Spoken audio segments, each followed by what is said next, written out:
Donc maintenant, si on parlait un petit peu chiffres, pour Ouais. savoir entre combien et combien tu peux générer avec un site par mois. On va dire la Avec. fourchette basse et la fourchette haute.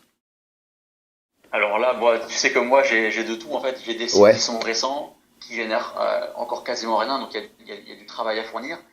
J'ai des sites voilà qui vont démarrer à voilà quelques dizaines d'euros par mois, et après ça peut monter voilà à 1000 euros par mois pour un site à lui seul. Donc. ouais, Alors après, c'est vrai que j'ai une panoplie vraiment énorme, mais dans la moyenne, mes sites de niche vont générer quelques centaines d'euros par mois.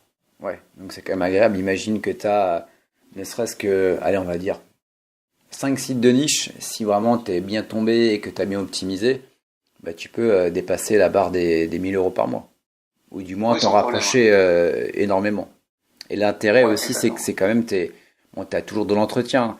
C'est vrai que j'avais abordé ça avec pas mal de web entrepreneurs, le cas des revenus passifs, qui sont passifs, mais pas à 100%. Il y a toujours une dose de travail. C'est un petit peu, et j'aime bien prendre cette image-là.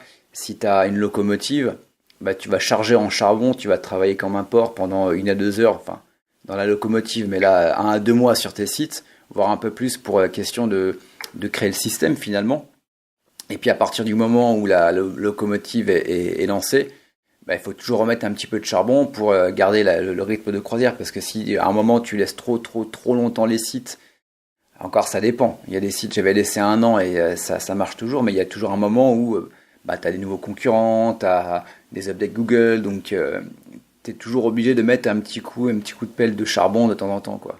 Mais bon, Ouais. on va dire que le travail par ton taux horaire, à part après 6 mois de travail, on va dire, où t'as bien bossé, le taux horaire est quand même assez sympa. Salut, c'est Kevin, j'espère que tu as apprécié cet extrait du podcast Pas d'affiliation. Sache que tu peux retrouver l'intégrale de cet épisode ainsi que tous les autres podcasts en te rendant sur podaffiliation.com/podcast ou alors en cliquant sur le lien qui se trouve dans la description en dessous de cet audio.